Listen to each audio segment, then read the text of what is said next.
Good morning મિત્રો। તો હું કે બધા મજામાં? ચીજી મજામાં નહીં હોય ભાઈ, બધા મજામાં આવી જાય આપણો વ્લોગ જોઈને। આપણે મસ્ત મજાની ગુડ મોર્નિંગ થઈ ગઈ છે વાડીએ જવામાં, આપણે ડેઈલી યાદ થાય છે ના ભાઈ। તમે તો મારો વ્લોગ જોઈને મજામાં આવી જાઓ ભાઈ, પણ મને મજા નથી એનું કાંઈ વાંધો નહીં ભાઈ, તમે એ તો સપોર્ટ દેખાડશો એટલે એ તો મજામાં આવી જાય આપણે। अबे जल्दी बोल, कल सुबह पनवेल निकलना। અમે નીકળી ગયા વાડીએ જવા હાટું। આજ વાડીએ કામ હું હે હું નહીં કાંઈ ખબર નથી, વાડીએ જાય પછી કાંઈ ખબર પડે। હાલો તો વાડીએ જઈને આગળ તમને દેખાડું જે કામ હોય એને, બાકી તો બેહી એ દેખાડવાનું જોઈએ। હાલો તો તમે આગળ જોડાયા રહેજો ભાઈ।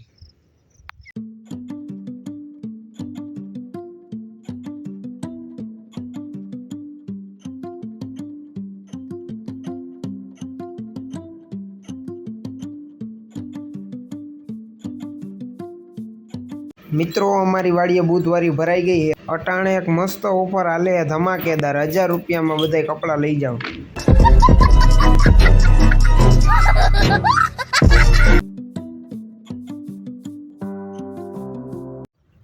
મિત્રો વાડી આવીને બેઠો છું અને કામ તમને એવું લાગતું હશે કામ બામ નહીં હોય, કાંઈ કામ હે ભાઈ પણ એટલું બધું હાલનું નથી। જો આવું હે પાણી ભરવાનું કામ હે ખાલી ને ભાઈ। દાણીધારનો મેળો થવાનો હે કે નહીં એ કાંઈ ખબર નથી, જો કે એમ મને જાણવા મળ્યો કે દાણીધાર મેળો થવાનો હોય, પણ તમને ખબર હોય કે સગડોર બગડોર આવવાના હે કે નહીં તો જરીક કોમેન્ટ કરીને જણાવી દેજો મારા ભાઈ।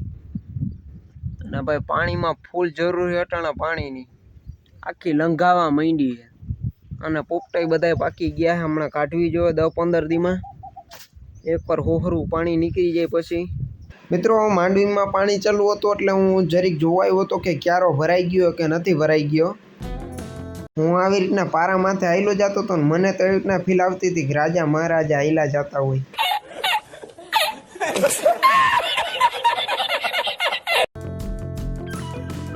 કબૂતર ક્યાંકથી ઉડીને આવ્યું હોય છે અને અહીંયા હું બેઠો તો અહીંયા બાજુમાં પડ્યો, પણ મને થોડીક મોડી ખબર પડી કે ભાઈ કબૂતર અહીંયા પડ્યું હોય। મને તેવું લાગતું હતું દવા પી ગયું ને પછી ક્યાંય શોર્ટ સર્કિટમાં આવ્યું હોય તો કે આપણને ખબર નથી ભાઈ। કબૂતરને મેં પાણી પાયું ભાઈ, પછી મને બીજી તો કાંઈ ખબર નહોતી કે કબૂતરને કેવી રીતના રેસ્ક્યુ કરવાનું।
ધીસ ઇઝ લસીન, તમારા ભાઈ લસીનો મારી લીધો કોટો।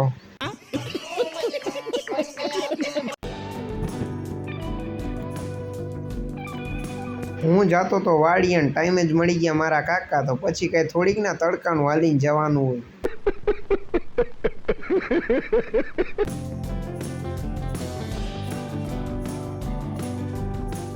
વાડી ભરેલી હોય એટલે મારો મોટો ભાઈ તો કઈ હકણો બેહે નહીં। 15-17 ફૂટ વાડી ઊંડી હતી તોય મારી દીધો ઠેકડો।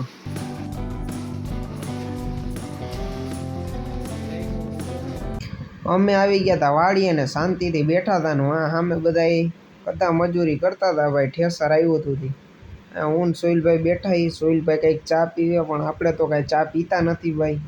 અને આપણી વાડી આવી ગઈ હતી ભાઈ ઠેસર।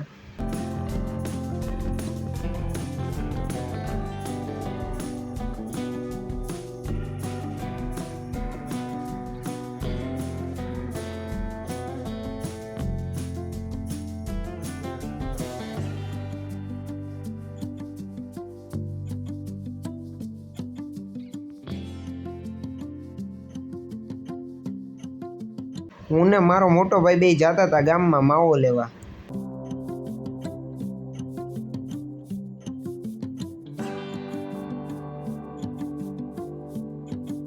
અમે ગામમાં ગયા હતા માવો જ લેવા, પણ મજૂર કીધું તડકે કામ કરે તેની હાટું સમસમના બાટલા લેતા જાય.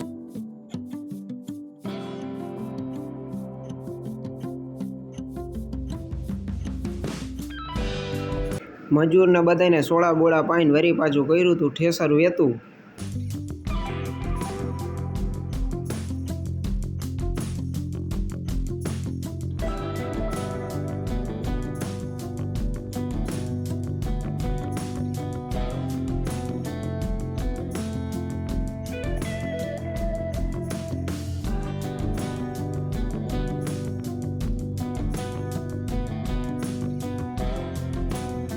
હજી ગામમાં પોઈકો તાજ મારો મિત્ર કે મને કે હાલ ઠેસર જોડાવા જવું હોય વાડીએ. તો મેં કીધું હાલો ગામમાં આટા મારી, એની કરતાં તમારા ભેગા આવી, બીજું શું હોય.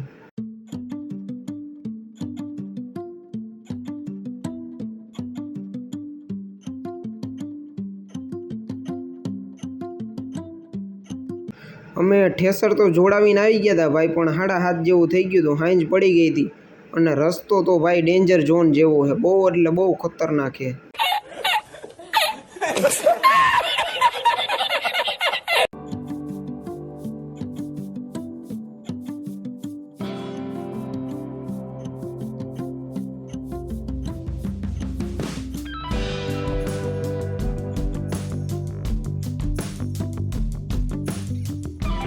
જમીન હજી ડેલાની બાયણે નીકળ્યો હતો ને બે ભાઈબંધ માવો વાળો લૂડો રમતા હતા. હારી ગયા પછી માવો ન ખવડાવે ને એની હાટું આ કૂતરો રાખ્યો જ તો.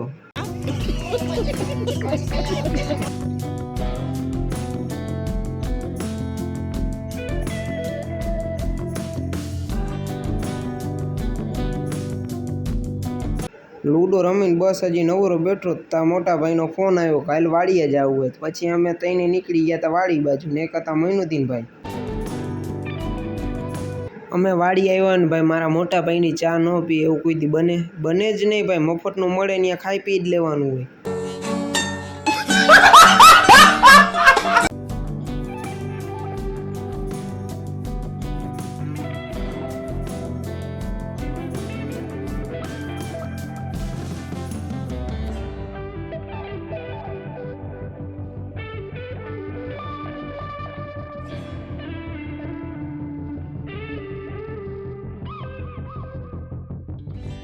તમને મારો વ્લોગ જોવો ગમ્યો હોય તો લાઇક, શેર ને સબસ્ક્રાઈબ કરી દેજો. અને હવે આપણે મળશે નેક્સ્ટ વ્લોગમાં.